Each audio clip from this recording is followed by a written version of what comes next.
Yo, what's going on, homies? It's your boy Stumped, back from the OPTC video, and in today's video, we're diving into the Pirate Alliance Kizuna Clash vs ZORO Judo 15-star event, the super boss for the 11th anniversary. And in today's video, we're not using any of the 11th anniversary characters to try and get as much damage output as possible. So I will be doing separate videos for obviously like the 11th anniversary characters for Super Boss as well. So don't stress if you did some summons and you picked up some characters. We will have some options there, and obviously I'll talk about some different options today. But the focus today is to not utilize those characters and see what we can build for the 15-star event Kizuna Clash crew. So as you can see, it is a pretty big time Kizuna Clash, because there's a lot of characters getting super evolutions. We have the new 6+ ZORO. You can get the 6+ of Hancock, Nami, and Robin, the anniversary exclusive that came out for the New Year's celebration, and the Dracula Mihawk, the free-to-play character from the co-op quests, is also in boxes 6 to 7 too. So you definitely want to be farming this one up. Obviously, it's a super boss, so you can get a lot of skulls very easily, and it's great when they throw all these characters in as well. Law skulls and Onami skulls will be Onami will be appearing throughout the quest.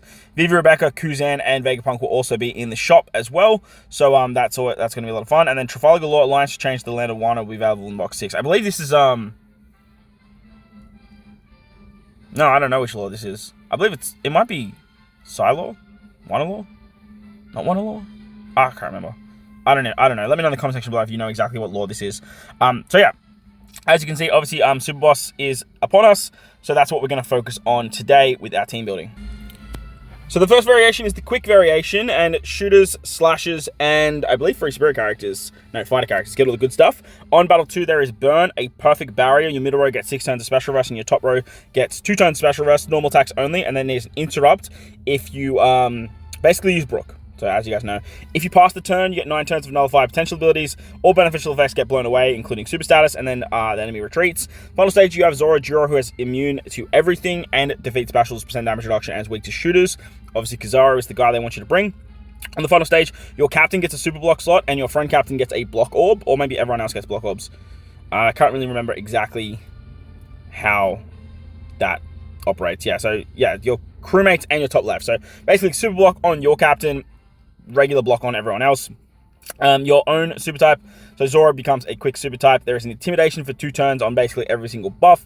Special bind, ship bind, nullify potential, nullify damage, a cerebral class buff, 200% resistance, and then the enemy puts up to territory when the ally has no normal attacks only. So basically, if you use Brook, you just get absolutely cucked.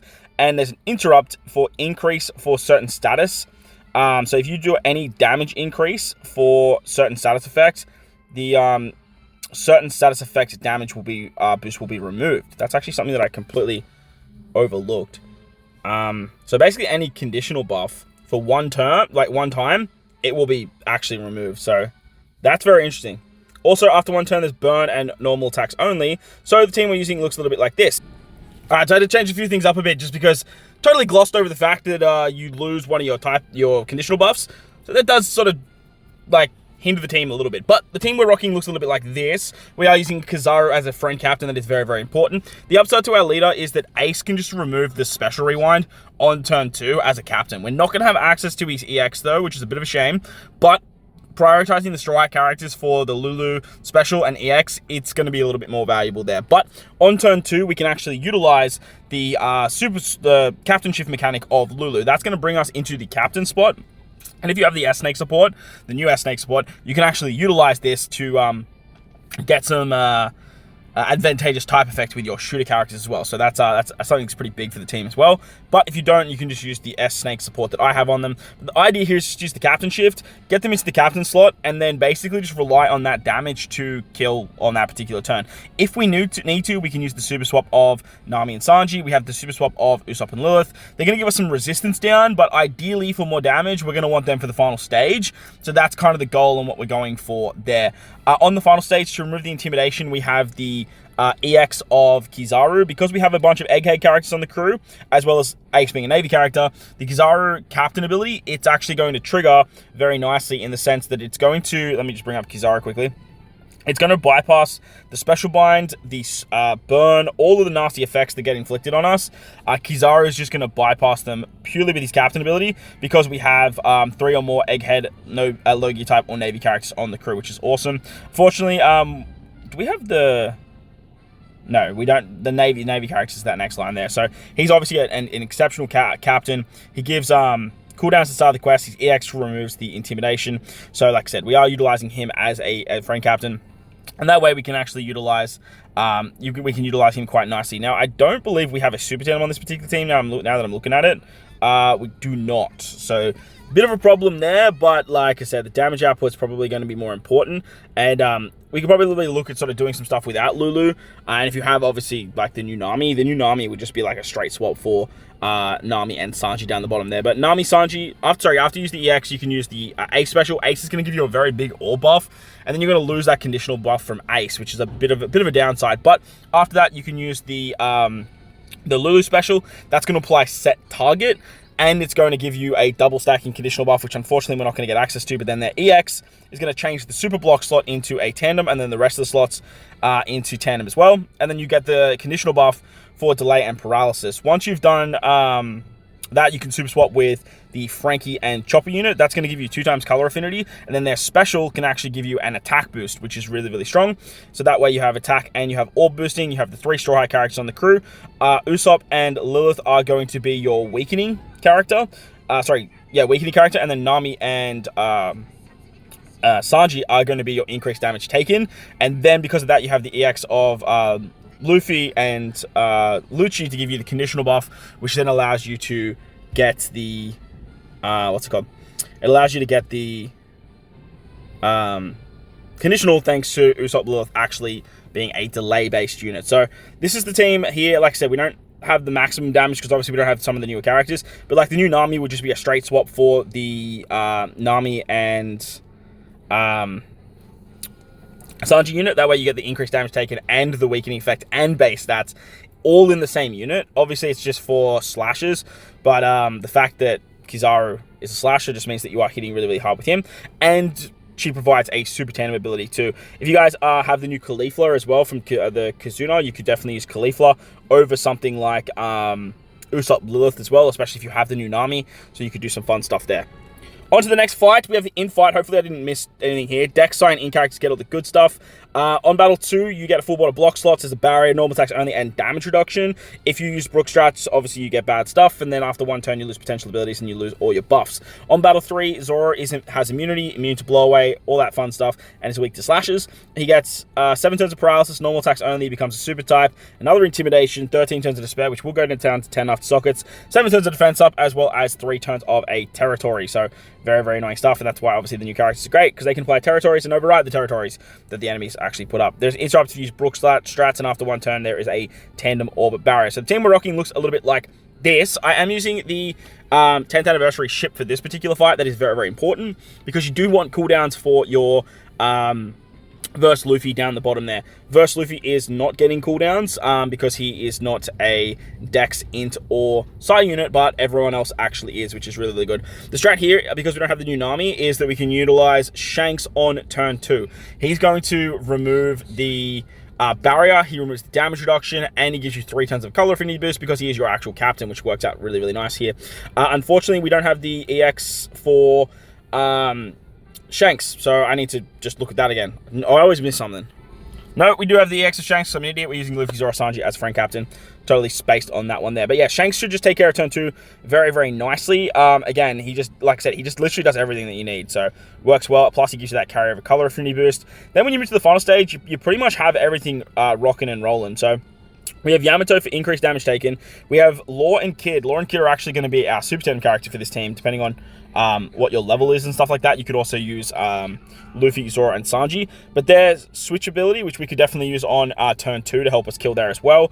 Their switch ability is going to give, I believe it's the, what's it called? It gives you the chain multiplicative buff, adds 0.25 to the your tap timing and stuff like that, and then obviously makes Psi characters a little bit stronger. Actually, I'm looking at the wrong one. Their super swap. Yeah, they had the 1.4 times with their super swap, which isn't as good as the Zoro Sanji ability. So you definitely want to use that on turn 2. So, or just make sure you switch with them after.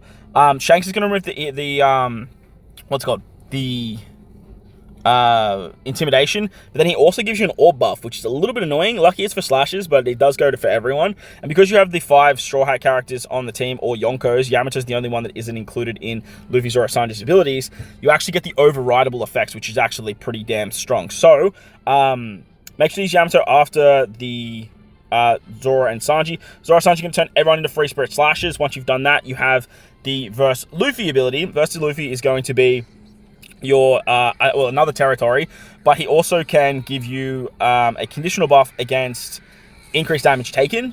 Unfortunately, you can't get his versatility. If you can get his versatility, you could just swap the Yamato out for another character, depending on what you want to do with final taps and stuff like that. But Yamato's here just to be the increased damage taken. Luffy's the conditional buff there. Luffy's another Luffy for Shanks. He gives you a chain boundary as well, which works really, really nicely. And then having everyone as free spirits, he actually buffs his own increased damage taken conditional buff, which is really, really nice too. Once you've done that, you can then use the Luffy Zoro, the Zoro Sanji, what's it called? Their special ability.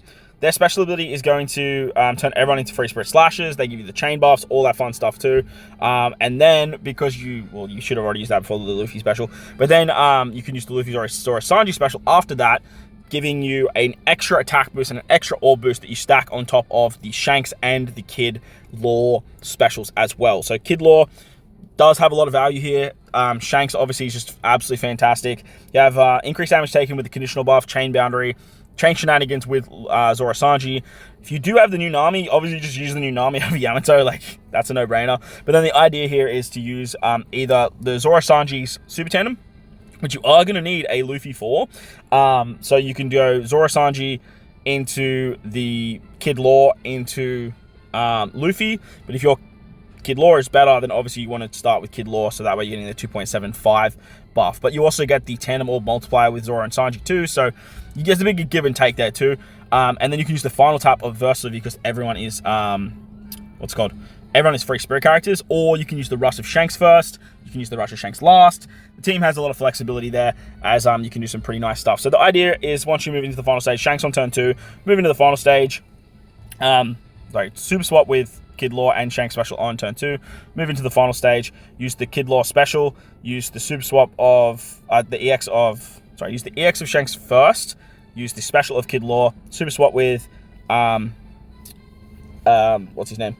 Zoro and Sanji, use the Zoro Sanji special, use the Yamato special, and then use the Luffy special to then finish it off with the Zoro, Sanji, and Luffy special as your friend captain there. So they're the teams for Super Boss. Like I said, we aren't using obviously any of the 11th anniversary characters. It does make it a little bit challenging in that regard, but this is what we're cooking with, and hopefully the damage numbers are quite high. We'll definitely do some testing. This one here was actually a little bit tricky in the end. I might look at sort of pivoting away from shooters and looking at more slasher-centric characters, because that just probably seems to be more of a vibe, even though the enemy is obviously weak to shooter characters. But hey, we digress. So let's go wrap up the video. Hopefully you guys enjoyed it. If you did, but like button, hit the subscribe button, do all that good stuff. Most importantly, wherever you guys are in this beautiful world, please remember to enjoy the rest of your day. As always, homies, thank you all for watching, and I will catch you all in the next one. Let's